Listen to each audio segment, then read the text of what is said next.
ജീവിതത്തിൽ സംഭവിക്കില്ല, നടക്കില്ല, ചലനം നഷ്ടപ്പെട്ടു പോയി, അവസാനിച്ചു പോയി എന്ന് പറയുന്ന സകല വിഷയങ്ങളും നിന്റെ പ്രാർത്ഥനാ മുറിയിൽ ഉയർത്തിരിക്കും. ചലനം നഷ്ടപ്പെട്ടു പോയ, അവസാനിച്ചു എന്ന് പറഞ്ഞ, ഇനി ആ വിഷയത്തിൽ ഒരു പരിഹാരം ഉണ്ടാകില്ലെന്ന് വിധി എഴുതിയ ചിന്തിച്ച വിഷയങ്ങളെ കൈകളിൽ എടുത്തുകൊണ്ട് നിന്റെ പ്രാർത്ഥനാ മുറിയിൽ മുഴങ്കാലുകൾ മടക്കി ദൈവത്തോട് അറിയിച്ചാൽ അവസാനിച്ചു എന്ന് പറഞ്ഞെടുത്ത് ആരംഭിക്കുന്ന ഒരു ദൈവത്തെ ഇന്ന് പകൽ ഞാൻ നിങ്ങൾക്ക് പരിചയപ്പെടുത്തുക സഹോദരങ്ങളെ.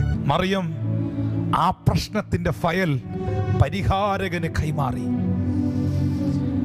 ഏലിയാവ് ആ മരിച്ച കുഞ്ഞിനെ അവളുടെ മടിയിൽ നിന്ന് എടുത്തുകൊണ്ടുപോയി പരിഹരിക്കുന്നവന്റെ മുൻപാകെ വെച്ചു. ഇന്ന് ഈ സന്ദേശം നിങ്ങൾ കേട്ടുകൊണ്ടിരിക്കുമ്പോൾ എൻ്റെ കർത്താവിൻ്റെ സന്നിധിയിൽ നിങ്ങളുടെ പ്രാർത്ഥനാ മുറിയിൽ പരിഹരിക്കപ്പെടാത്ത ഒരു പ്രശ്നങ്ങളും നിങ്ങൾക്കില്ല.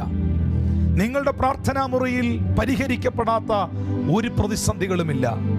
സകല ചോദ്യങ്ങൾക്കും ഏക ഉത്തരം, ഒരേ ഒരു ഉത്തരം, യേശുക്രിസ്തു എന്ന നിത്യ സത്യ